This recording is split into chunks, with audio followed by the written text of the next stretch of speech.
Eta jarraian, ongizatea eta lehiakortasuna Gipuzkoan diagnosia eta erronkak izeneko aurkezpena egingo dugu.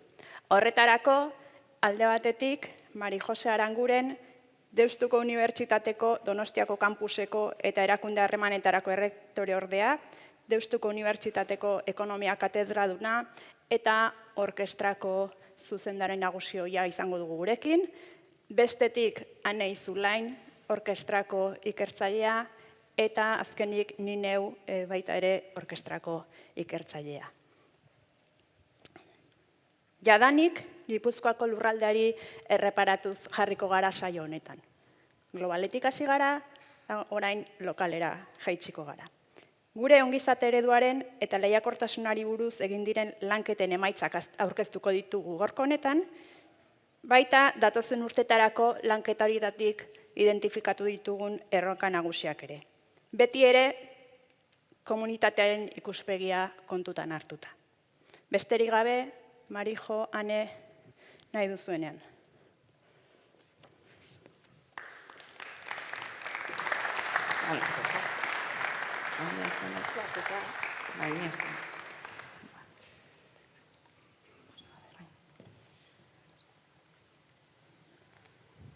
Eskerrik asko. Bueno, egun on guztioi. Gure azalpenak pixka bi zati nagusi izango ditu. Tituluak beak esaten duen bezala. Lehenengoa da, ingo dugu pixka diagnostiko bat, Josuk azaldu duen bezala, pixka momentu hontan, Gipuzkoan kasu hontan, nola gauden, lehiakortasunean eta ongizatean azaltzeko, eta horretarako, orkestran garatutako ongizaterako lehiakortasuneko esparrua edo markoa erabiliko dugu, labur-labur azalduko izuetu hain marko hau, eta ondoren, analizi honetan oinarrituta ikusiko dugu zeintzu dire momentu hontan Gipuzkoan ikusten ditugun erronka nagusietako batzuk, batez ere pentsatuz, komunitatea indartuz, horietako zeintzuk landu ditzakegun edo sendotu ditzakegun. Gure gaurko galderari erantzunez, komunitatea indartzeak lehiakortasunean eta ongizatean nola eragin dezaken ikusiz, bi zati horiek egingo ditugu. Oraingo aztertzeko, erabiliko ditugu, iturri estadistiko desberdinak eta alderatuz beti beste lurraldeekin, eta etorkizuneko erronka horiek identifikatzerakoan, guk beti pentsatzen dugu pertsonen ongizatean, eta lurraldeko lehiakortasunean eta pertsonen ongizatean positiboki eragingo duten erronka horiek zein izango lirateken. Orduan normatiboki ez, lehen Josuk esan duen hortan hortik bustitzen gera, baina ideia da hor baita partekatzea eta jende gehiagoren ikuspegiakin erronka hauetan sakontzea eta azkenean erronka partekatua baldin badira gure portaerak horiekin bideratuagoak izango ditugulako ere bai, eta gero lotura hori egitea, komunitate zena eta nola eragiten duen horrek baita ere ongizatea eta lehiakortasunean. Etorkizuneko erronka horiek lantzerakoan, oraingo analiziaz aparte, kontutan izan dugu, orain dela urte bat edo bukatu genunan eta prozesu bat Euskadi 2040 deitu zena, lurraldeko pertsona askok parte hartu zuten prozesu horren eraikuntzan, eta orduan horrateratako gogoetak ere datuei erantzten dizkiegu. Ez da bakarrik datuen analizitik ikusten ditugun erronkak, baizik eta baita ere prozesu parte hartzaile hortatik jaso ziren hainbat erronken ikuspuntua. Hori igual argitu nahi genizuen. Esparrua, ongizaterako lehiakortasuneko esparruak, orkestran garatuak, ditu 3 zati nagusi. Erdian, urdinez dagoen zati hortan, beti daude guk bilatzen ditugun emaitzak. Hau da, ze emaitza nahi dugu Gipuzkurako edo lantzen ari geran lurralderako. Pertsonok Gipuzkoan bizi garen, bizitza ongizate maila ona izatea, eta horretarako dimentsio desberdina daude, osasuna, ingurumen ona, lan kalitatea, errenta maila, bizi kalitatea, gizarte bizitza, harremanak, eta ikasteko aukerak eta ikasteko gaitasuna, izango lirateke pertsonen ongizatea, eta hori da azken helburua, eta horretarako oso garrantzitsua da garapen ekonomiko eta lehiakortasun maila on bat edukitzea baita ere. Eta hor sartzen dira, beko zatia da, enpresen emaitzak, errentagarritasuna, ekoizkortasuna, nazioartekotzeko dugun gaitasuna, berrikuntza gaitasuna, guzti hori. Guretzat bi emaitza hauek elkar eragin positiboa dute. Eta politikak ez dira berdin egiten, batean bakarri pentsatzen direneak. Bilatzen dugunean elkarreragin positibo hau, lehiakortasuna eta pertsonen ongizatearen artean, politikak diseinatzerakoan aldi berean biak kontutan izaten ditugu. Eta guretzat horre dauka baita ere, balioa. Orduan, hemen daude pixkat bukaerako emaitzak, Aitziberrek gero azalduko dizkigunak. Baina gure emaitza horietan, azkenean eragiten dute, bai ezkerrean da bai eskubian dauden, hainbat ezaugarri askok. Ezkerrean daudenak deitzen diegu egiturazko ingurunea. Hauek dira aldatzen zailak diren ezaugarri batzuk, gureak, baina gero emaitzetan eragin egiten digutenak. Ez da ezin diala aldatu, baina epe motzean normalean ez dira aldatzen hainbeste. Adibidez, daukagun geografia, edo dauzkagun baliabide naturalak. Hoi izango liake batzuk, edo daukagun demografia egitura. Aldatu ezakegu, baina horrek denbora asko eramaten du. Edo daukagun industria egitura.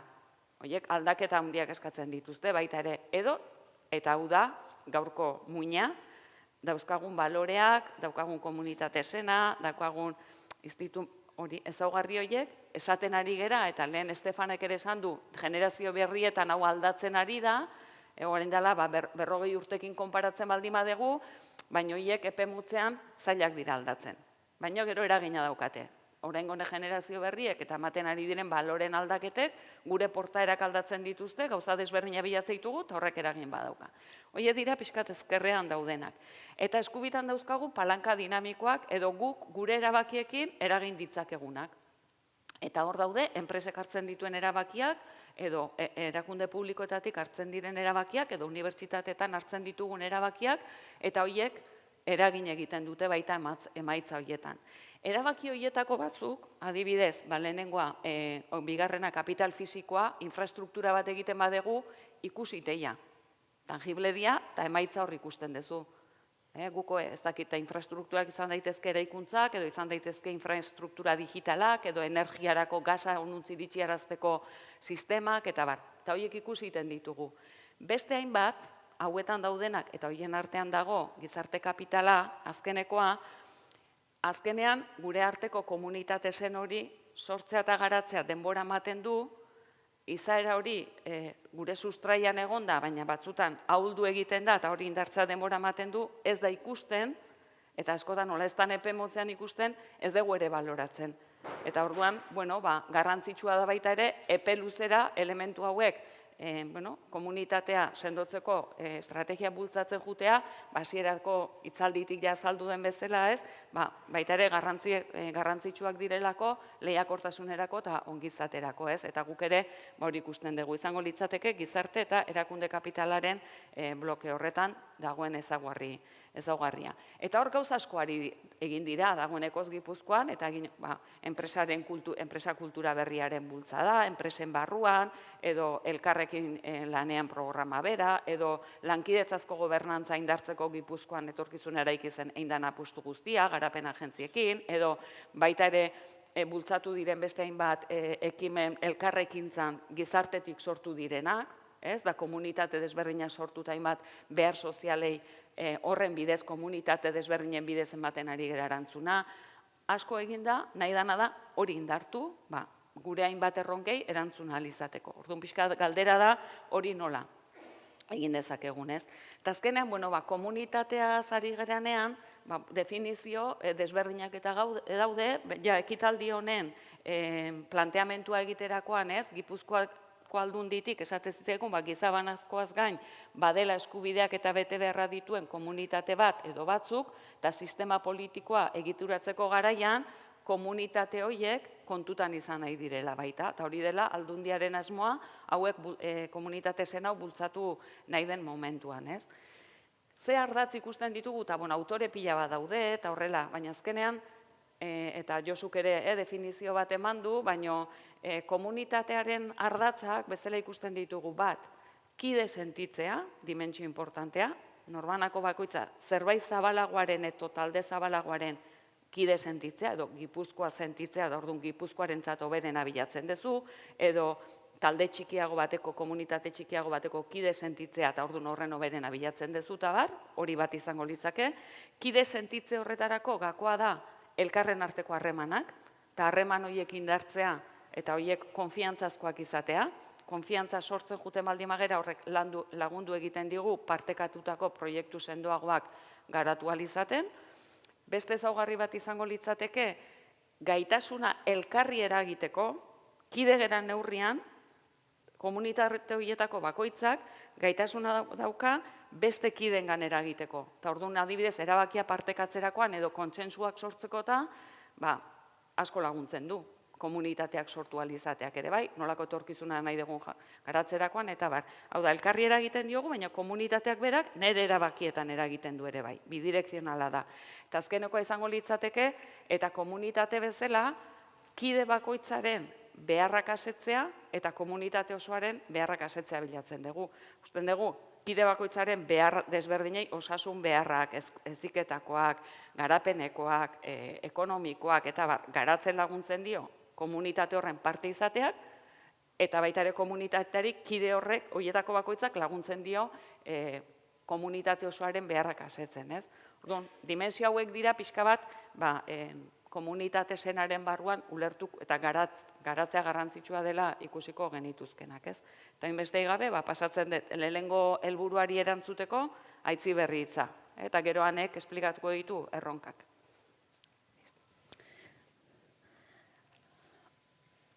Honen bestez, Marijok azaldu duen orkestran landutako esparruan oinarrituz, ongizatea zentroan jartzen duen, kokatzen duen esparru horri hortan oinarrituta, Gipuzkoarako aplikazio praktiko bat egin dugu guk orkestratik egiten ditugun lanketetan oinarrituta. Horretarako, markoan, ongizatea helburu duen lehiakortasun marko hortan dauden dimentsio eta bloke desberdinetan dauzkagun adierazleen analisi historiko bat daukagu, evoluzio historikoaren analisi bat, eta bestetik beste lurralde batzuekin konparatzen gara. Alde batetik, EAErekin konparaketa, Espainia eta Europar Batasuna, 27 Europar Batasuna, azkenean, nolabait marko instituzional, aterki instituzional berearen azpian gaudelako, eta bestetik Alemania hartu izan dugu baita ere konparatzeko nazio bezala, hor izan daitezkeen nazio bat lurralde historiko batekin konparatzeak izan ditzaken, sortu ditzaken konparagarritasun arazoak eta alde batera utzita, nolabait erreferente edo lider bezala konsideratuko genukelako Europa barruan, ezta? Orduan, Marijok aipatu dituen ongizate dimentsio horietatik hasita, lehenengo ikusten dugun mezua edo emaitza izango litzateke Gipuzkoak posizio ona duela ongizateko adierazle gehienetan. Zehaztasun gehiagotara joaten bagara, lehenengo eta behin daukagu guk bizitzarekiko gogobetetasuna bezala neurtzen dugun indize orokor bat, nolabait pertsonak bere bizitzarekiko daukan pertzepzio, autopertzepzio subjektiboaren maila neurtzen diguna, eta horrek ematen digu ideia bat pertsona horren ongizatearena.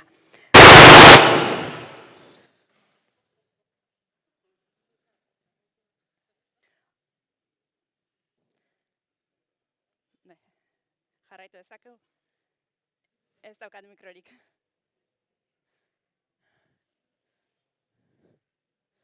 Bai? Ez daukat mikroa.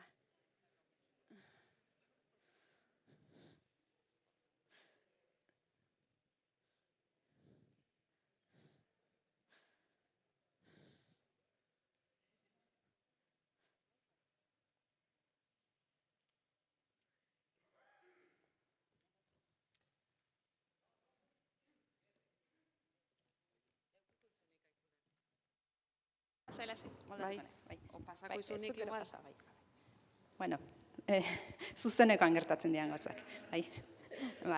Orduan, esaten nahi nintzen bezala, Aztemagera bizitzarekiko gogobetetasun autoperzibitu hortatik edo Gipuzkoa hor beste lurraldeekiko konparatuta maila honean kokatzen da 10-tik 7,4 baten beste lurraldeen paretsu edo pixka bat goitik.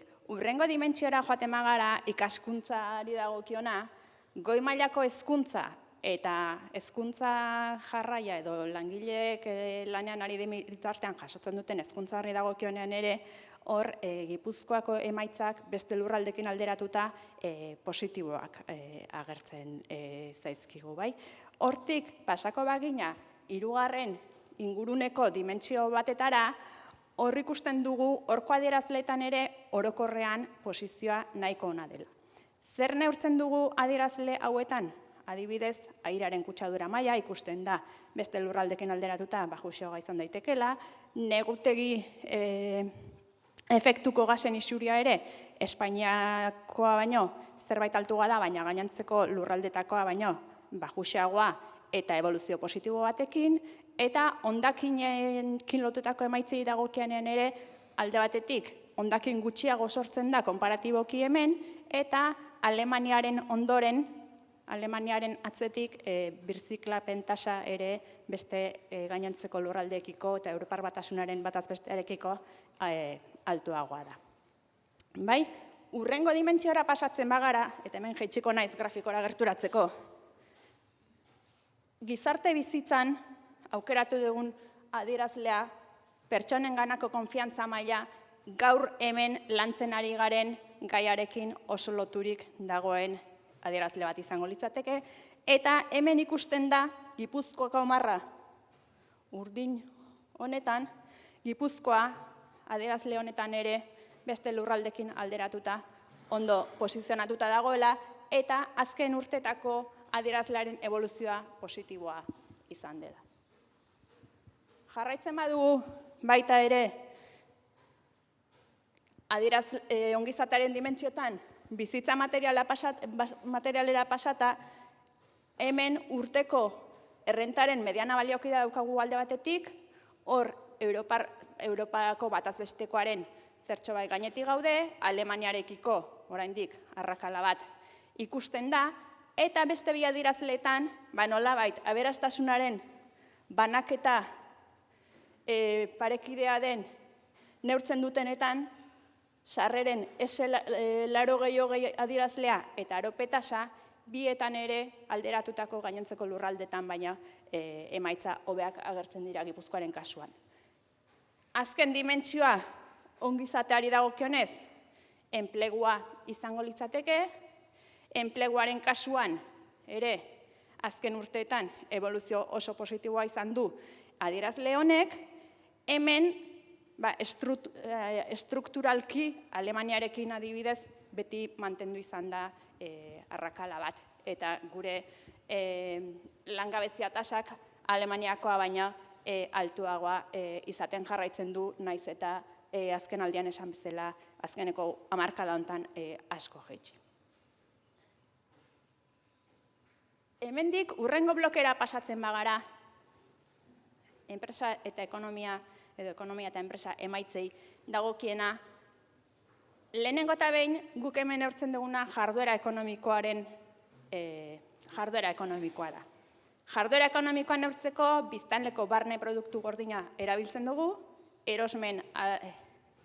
erosketa ahalmen parekidetan neurtuta, konparagarriagoa izan dadin beste lurraldekin, eta hemen eskuineko grafikontan ikusten duzen bezala Gipuzkoak azkeneko urteetan evoluzio oso positiboa izan du, eta oraintxe Alemaniako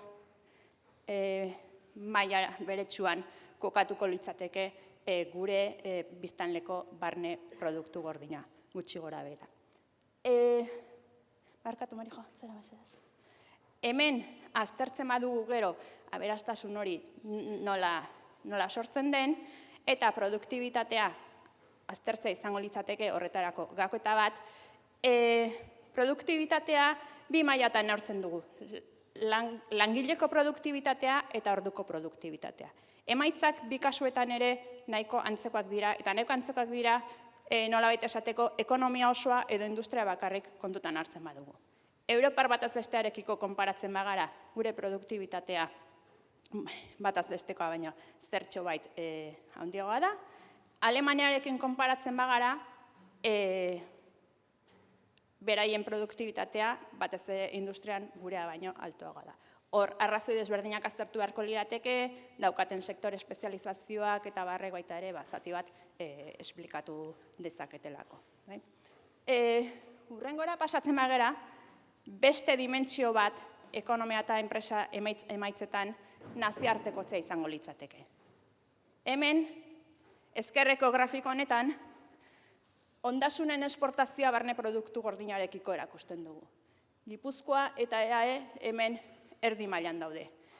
Azkeneko 2008ko datuaren arabera, gure barne produktu gordinaren ehuneko 30 gora zen ondasunen esportazioa.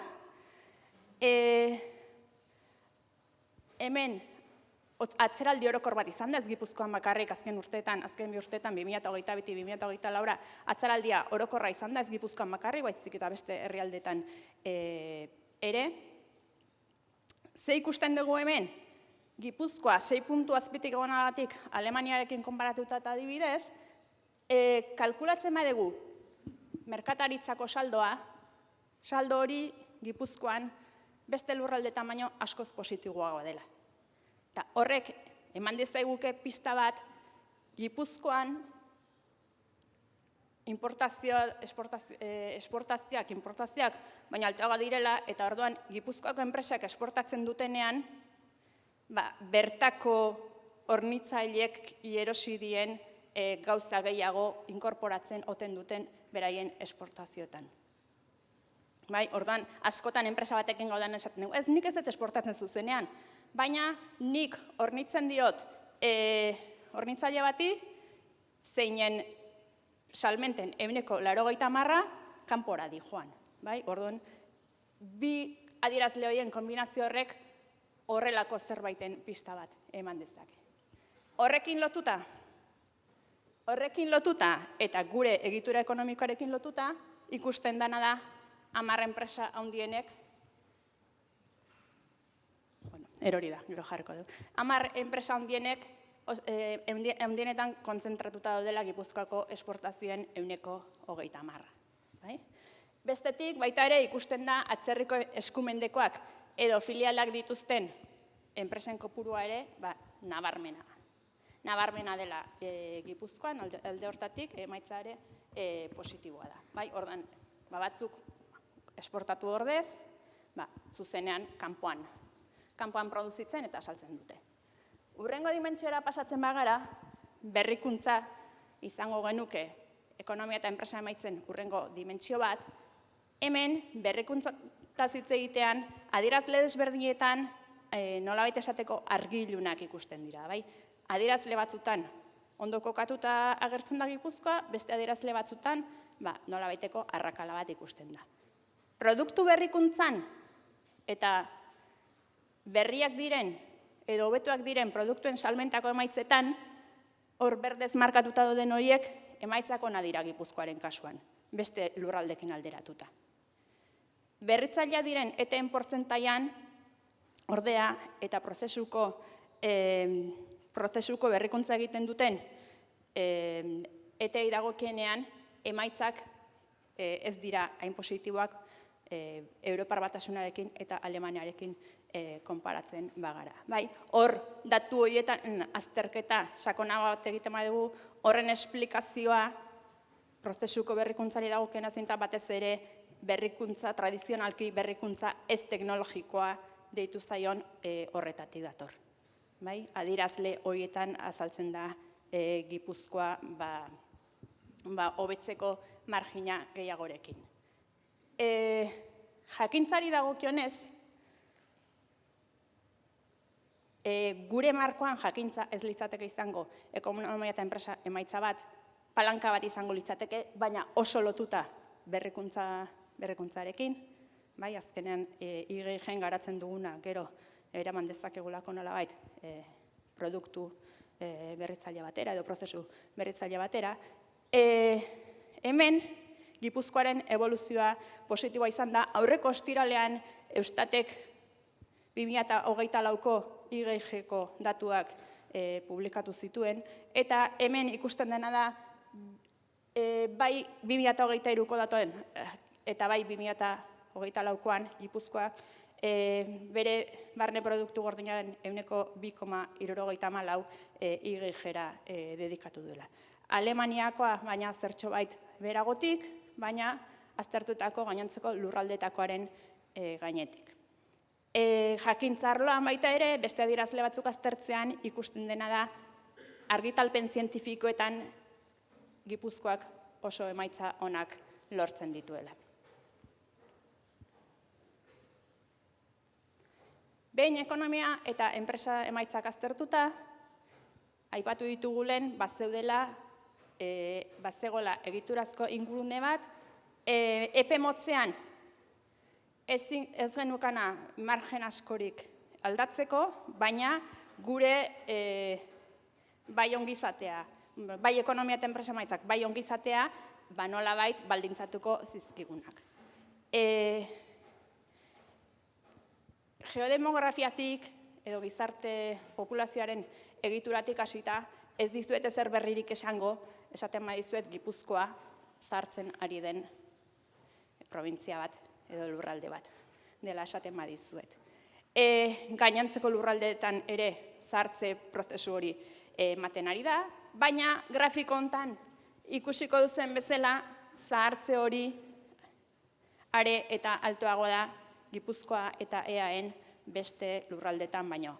Gero, hanek sakonduko duen bezala, horrek erronka batzuk dakarzkigu lurralde bezala. Lan munduari dagokionez, zaintza ereduari dagokionez, eta bar. Atzerrian jaiotako biztanleriari dagokionez ere, deno dakigun bezala, azken aldian, azken hamarkadan hemen sartu dugu, azken aldian hemen ere igoera nabarmena izan da. Hala ere, oraindik azpitik gaude beste lurraldekin konparatzen bagara. Hemen ere, gero hanek sakonduko duen bezala, aldaketa honek, atzerrian jaiotako biztanleriaren igoera honek, badakartza integrazio aldetik, inklusio aldetik, eta erronka garrantzitsu batzuk. Eta hurrengo blokera pasatzen gara egiturazko ingurunean, hemen jasotzen dugun beste bloke bat, enpresa eta ekonomia egitura izango litzateke. Ekonomia egituratik hasi ezkero, lehenengo industria enplegua eta industriako balio erantziei gordina jasotzen ditugu. Hemen ikusten da, hasieratik aipatu dena, Gipuzkoa lurralde industrial badala, eta hemen ikusten da, naiz eta denok jakitun izan, industria nolabait azken urteetan, bai hemen eta bai beste toki batzutan pisua galtzen ari dela, oraindik ere Gipuzkoan beste toki batzukin alderatuta industriaren pisua nabarmena dela. Honi gero gehitu beharko genizkioke industriarekin lotutako zerbitzuetan sortzen ari diren lanpostua gainera. Bestetik, enpresa egiturari dagokionez, industria enpresen bataz besteko tamaina kontutan hartzen badugu, datuek adierazten dute nolabaiteko tamainaren kontsolidazio bat egoten ari dela, bataz besteko tamaina hori hazten ari dela, baina oraindik ere Alemaniarekin alderatzen bagara adibidez, gure enpresen tamaina oso txikia izango litzateke. Europar Batasunako bataz bestearekin edo Espainiarekin alderatuta, handiagoa izango litzateke, Alemaniarekin alderatuta, oraindik nahiko txikiagoa.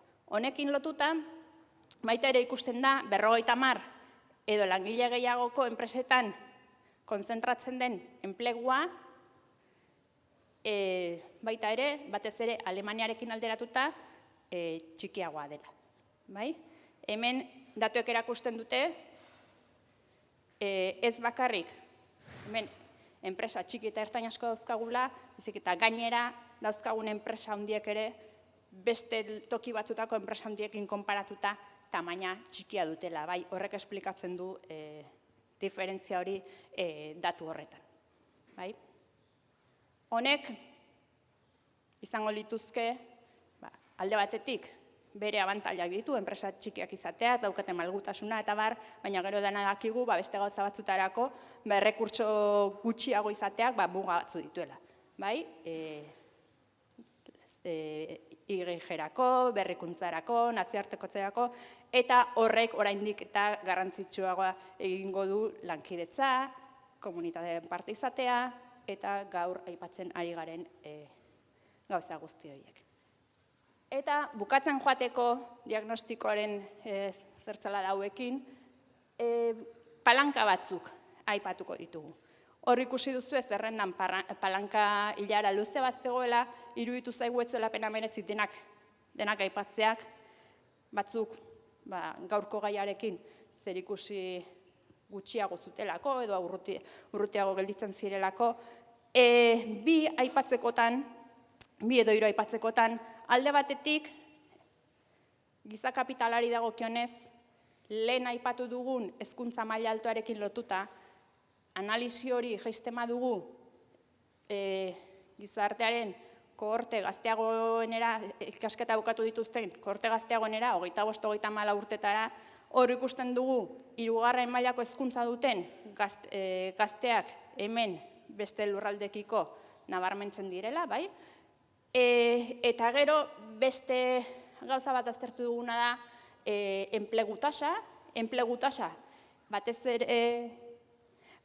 ere Alemaniarekin alderatuta, hemen joagoa dela ateratzen zaigu, eta honek garrantzi berezia hartzen du, talentuaren gaia azaldu da, talentu eskasia, langileak aurkitzeko falta, eta dagoen momentu honetan hortik ere margina bat egon litekelako hori igo eta hortik jotzeko.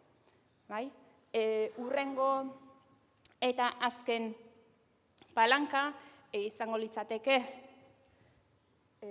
gizarte eta erakunde kapitala deitu dioguna, eta hor adierazle bat nabarmentzekotan IG-ben, ikerkuntza garapena eta berrikuntzan ari diren eteek zenbatek, zeunekok lankidetzan aritzen, eten zeuneko lankidetzan aritzen diren neurtu dugu. Bai? Eta hemen ikusten da, beste lurraldekin alderatuta Gipuzkoa evoluzioa historikoki beti posizio hobean egon dela. Orduan horrek erakusten digu, lankidetzarako kultura sendo bat dagoela, alde batetik daukagun tamaina, enpresa tamaina txikiago horrek, nolabait, behartuta baita ere, bai? Hacer de la necesidad una virtud, esaten da bezala, baina bestetik baita ere, badaukagulako hor sare sendo bat, zentro teknologikoak, BERK, ZIK, eta hor infrastruktura bat, albidetzen diguna, IG-beko proiektu horiek lankidetzan egitea. Honen bestez, diagnostiko orokor honekin bukatuko dut, eta emango diotitza Aneri erronkataz hitz egiteko. Hori da. Hori diagnostikoatik abiatuta, guain nahi dugu jarri fokoa etorkizuneko erronketan. Eta azkenean, nolabait, etorkizuneko erronkak definitzerako orduan, garrantzitsua da definitzea norantz jun nahi dugun. Ze, depende etorkizuna zein izango da, orduan erronkak batzuk izango dira edo beste batzuk. Eta horregatik, ekarri nahi genuen gaurko egunean, Marijok esate zuen bezala duela 3-4 bat urte hasi genuen gogoeta bat, lehen urtean bukatuta, Euskadiren inguruan, Euskadiren etorkizunerako bizio partekatu bat eraiketzen saiatu ginen. Eragile ezberdinekin lurraldean, eta baita multinebela landu honen, eta noski Gipuzkoa ere lanketa honen parte izan zen. Eta hor dituzuen olabait lortutako ezakite emaitzak, edo gutxienez gehiago, bai. Entzuten da horrela bak, hobeto. Hor dituzue azkenean prozesu horretan lortu genituen emaitzak, edo ulertzezian 6 dimentsio horiek, nolabait ulertzezian Euskadiren, eta nolabait gero Gipuzkoara ekarri daitezkeen etorkizuneko ardatzak zeintzuk ziren, ez?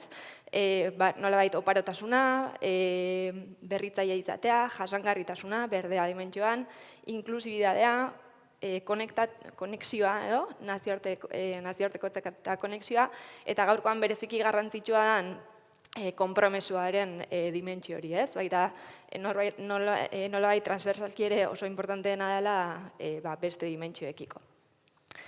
Dimentsio horien atzean erronka batzu definitibo genituen, 32 guztira, eta gaurkoan behatzi bat edo partekatu geizkizuet gaurko gaiarekin bereziki garrantzitsua direlako. Aitziberrek kontatzen zigun, ez? Badakigu gehiengoek demografiaren bilakera ezin izan da, zehartze tasa, itxaropen altua baita Gipuzkoan, eta honek argi eta garbi azaleratzen digu zaintzaren sistemaren egokitzapena etorkizuneko erronka oso garrantzitsuetako bat izango dela, ez? Eta komunitatean ere ekin beharko diogun erronka bat. Beste alde batetik baita, eta honekin oso lotuta, eta gero enpresen mai inguru bat ere izango dugu, eta ziur aski aterako den gaia, ez? Eta goizean ere atere dena, talentuaren gaia. Azkenean pertsonak, haien gaitasunen egokitzapenak ere bai, eta lan eskariaren eta eskaintzaren arteko lerrokaketa bat lortzea oso garrantzitsua izango da, etorkizuneko lehiakortasuna eta ongizatea bermatzeko baitaren. Gero baita, Aitziberrek aipatzen zigun berrikuntzan, naiz eta argi ilunak egon, baditugula emaitza positibo batzuk, ez? Badaude, nolabait badago, berrikuntzan lankietzan gainera ekiteko tendentzia bat edo, baina hemen etorkizunara begira ikuste genuen erronka oso importante badela berrikuntza hori bai gaurko eta etorkizuneko erronketara bideratzea. Azkenean, gero goizean esan diguten baita emaitza tangible horiek baita lortzeko, eguneroko eta tasuneko beharretara baita bideratzea. Baita, etorkizunari begiratzen badiogu, klima aldaketaren erronka oso handia da, eta hemendik enpresen deskarbonizazioa ere noski erronka izango da, baina baita azpimarratu nahi genuen eskariaren aldetik, ez? Nolabait gure kulturan oso sustraitu dauden baita kontsumo zenbait patroi aldaketa eta birpentsaketa ere horri ekitea oso erronka importantea izango dela baita etorkizunera begira. Eta azken dimentsioan konektatuan, txikia gara, bai enpresak bai lurralde txikiak, eta noski nazioartean saretan nodo ezberdinetekin konektatuta egote oso importante izango da. Eta baita, enpresa talde traktoreak ere sustatzea, baina baita, nolabait, erabaki zentroak ere lurraldean mantentzea, batez ere konexio hori galdu ez ezagun lurraldearekin. Eta, esaten izan bizuela, beste dimentsio horietako guztietarako konpromezuaren elementuare oso importantea da, ez? Eta hor, zenbait gauza eta aipatu ditugu baita gaurkoan, hor daude zeintzuk izango diran, ez? Gizarte balioiek, ez? Gure lehiakortasuna eta ongizatea bermatuko dutenak. Generazio ezberdinekin, nolabait partekatu eta konsensuatu baita beharko ditugunak. Baita nolabait, nola jarraitu nortasun berezi hori izaten, ez? Tentsio hori dago gizarte gero ez eta anitzagoa izango dugu, baina aldi berean gure nortasuna mantendu nahi dugu, ez? Nun egongo da tentsio hori edo nolabaiteko adostasun hori bi dimentsio horien artean.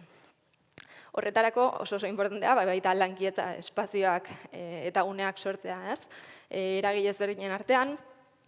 Eta baita, lankietza espazio horietatik baita proiektu partekatuak ere.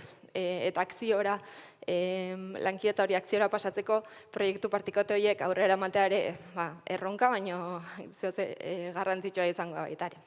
Eta hor azpimarratzen genuen baita, gogo eta prozesu honetan behin da berriro ere esan ziguten zerbaitez, eta Gipuzkoatik ere azpimarratzen dena, ideia hori edo importantzia hori baita, enpresen barruan ere langile eta enpresen arteko proiektu partekatu horiek bultzatzea baita ziklo osoan zehar, ez?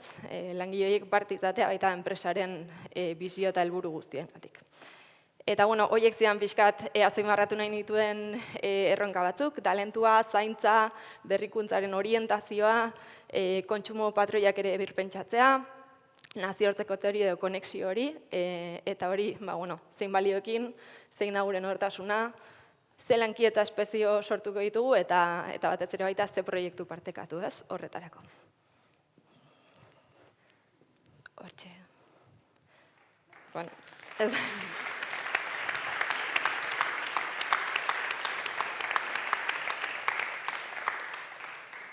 Eskerrik asko, Ane.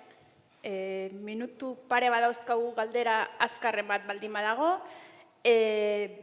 Bestela berriz, kaferako etenaldi bat egingo dugu.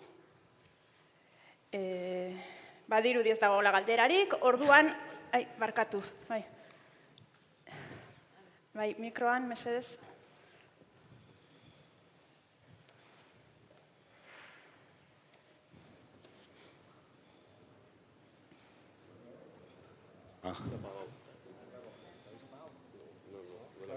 Egunon, eta bi galdera egin nahiko nituzke, ez da? Bata lotuta dago horrelako bi puntu itzulekin gabiltzalako, ez da? Esaten da, Gipuzkoa parametro guztietan beste gainetik dago, baina gero immigrazioan azpitik. Eta badirudi hori balore positibo bat dela. Eta, klaro, dinosu, Gipuzkoan, Euskadin bezala, ez dago erronka demografikorik, egongo da immigrazioaren gestioaren erronka. Eta hori, lehen barneratu behar dugu. Eta hortik abiatu, ze hori inposatu egingo zaigu astiro. Hori lotuta dago zaintzarekin, aipatu den moduan azkenean. Eta zaintza ere orduan hori ikusteko, behar bada immigrazio alfombraren azpian sartu behar dugu ze problematikoa da, orduan hor sartuko dugu komunitatea. Eta dinosu, eta zergaitik ez dugu hau planteatzen bere gordintasunean, immigrazioaren bidez, ibili beharrekoan metaforekin, badator immigrazio esan da, immigrazioaren horrelako iluntze demografikoa, badator nigu demografikoa, badatoz, eta horrelako metafora behin eta berrez da. Nik hori lehenengo elementua, bigarrena, talentuarena, talentu gehiago galtzen da. Egitura proposak ez dago zelako, teorian legokeena baino, ze talentua ez da berezko gauza bat, berezko gauza duten talentudunak egongo dira uneko 2, 3. Baina talentua sortzen da egiturak montatzen direnean pertsonek dituzten potentzialitateak sortu daitezen. Orduan nik horreri emango nioke importantzia askoz handiagoa, ezta? Eta gero hirugarren elementu bat dago hortik aipatu dana asko, eta da konpromesua. Konpromesua existituko da beti eta konfiantza eta egitura sendoak eta segurtasuna ematen diogunean atzetik datozen belaunaldiei. Hau da, konfiantza ez da berezkoa, ez da posible jende prestatu bat egotea eta gero nolabait maltratatzea. Orduan, oso importantea da konpromisorako jendea sentitzea errekonoziduta. Eta nik uste dut hori elementu benetan klabea da. Eta gero komunitatearen irakurketan ikusten dut ere arriskutxo bat. Komunitateari egotziko diogu edo komunitateari transferituko diogu eta gainera komunitatea holan modu oso vaporosoan definituta komunitateari transferituko diogu erantzunkizuna instituzioek egiten ez dutenena. Nikoen uste dut hemen dagoela nolabaiteko saltza interesgarria. Baina askotan badirudi komunitatera errekurritzen dugula instituzioek neurri batean babesa eman behar dutenak erretiratu gura dutelako. Orduan, bakarrik hori,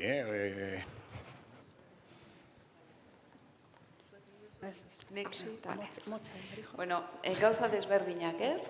Lehenengoa immigrazioarena, ez? Ni, azaldu ditu, ez? Aitziberrek datuak, ze portzentai daukagun immigrazioarena, ikusten da beste toki batzut azten ari dela Gipuzkoa, baina beste toki batzuta baino txikiago dela oraindikan, eta baina azten ari da, eta azten jarraituko dut, eta nik uste ados nago guztiz, nire bizia behintza da, ados nago guztiz, ikaragarrizko erronka daukagula horren kudeaketa ona egitean. Eta kudeaketa on horretan, daude alde batetik instituzioen rola dago, baina bestalde, eta iruditzen zait, instituzioen rolaz aparte, dagoela gizarteko oso alor desberdinetan egin behar dugun kudeaketa bat. Eta zentzu hortan, ulertzen dut bai dagoela ardura partekatu bat, ez? Hezkuntzan dagoen erronka momentu honetan aniztasunaren kudeaketan, lan munduan gero eta gehiago enpresetan esaten ari zaigu, eta ikusten ari gera, nazionalitate desberdina edo jatorri desberdineko pertsonak ditugula, eta horiek lan egiteko modua, kultura, balore desberdinekin ari dira, eta gero gizarte bizitzan baita ere gure auzoetan, gure herrietan, ze azkenean datozenak beste espazio desberdin batzutan baldin badaude eta gu bertakoekin konpartitzeko espazioa mankomunak ez baldin badituzte eta horiek ez baitugu errazten, lanean egongo dira espazio partekatu batzutan, baina gero gizartean ez. Zentzu horretan iruditzen zait, erronka horri aurre egin behar diogula dimentsio desberdinetatik helduaz, baina guztiz ados nago oso erronka handia dela, aniztasunak ondo kudeatuta abantailak, gizarte bezala baita ere dakarzkigu, berrikuntzarako, gauza hobeak egiteko, ikuspegi desberdinekin datozelako ere bai, baina baita ere dagoela responsabilidad ardura bat instituziona, eta gero alor desberdinetan bakoitzari gauden tokitik pixka bat dagokiguna. Hori izango litzateke lehenengoa. Talentuarena, bigarrena, nik uste talentu hitza nahi etzai bate gustatzen ere. Talentu amateu bik edo gaitasun bereziak dituzten batzuk bakarri dauzkatela. Niretzako talentua, eta igual hori ez dugu partekatu ez, guretzako talentua dira pertsonak gaitasun desberdinekin. Eta gaitasun horiek behar edo eraikuntza desberdinetarako balion jarri ditzaketenak. Zentzu horretan ulertuta, guztiz ados nago, gauden pertsonen talentua garatzeko, gaitasun horiek garatzeko asko daukagula egiteko.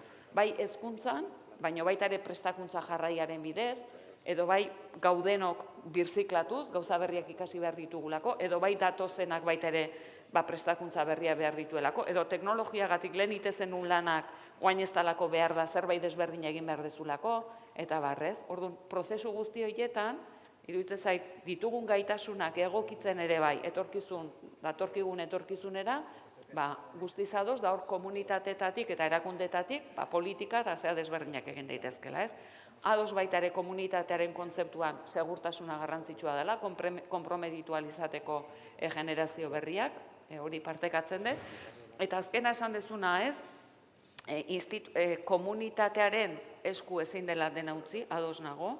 Nik uste dut, instituzio bere rola daukatela, familia bere rola dauka, komunitatea bere rola dauka, gaurko ekitaldi hau nola dan, komunitatea sendotzearen inguruan, igual pixu asko horri eman diogu, baina nik uste aldundiak berak ere hau bere egiten dula, osea, komunitatea sendotu nahia instituzioetatik ere, eta instituzioetatik zuk papel bat jokatu dezakezu, Nikola ulertzen dut, komunitatea sendotu alizateko, ez, bultzada batzuk emanez. Eta nik uste pixkat aldundiaren konpromisoa hori dela, eta hori dela ulertzen dut, bestera bateko politikak ingoia baita ere, baina baita batzuk, komunitatea sendotu alizateko, benetan sinisten dalako, komunitatea sendotzeak etorkizun hobe baten lagunduko igula, ez? Hau izango litzaken ere, ez dakit, beste zozerantzina nahi diozuen, no?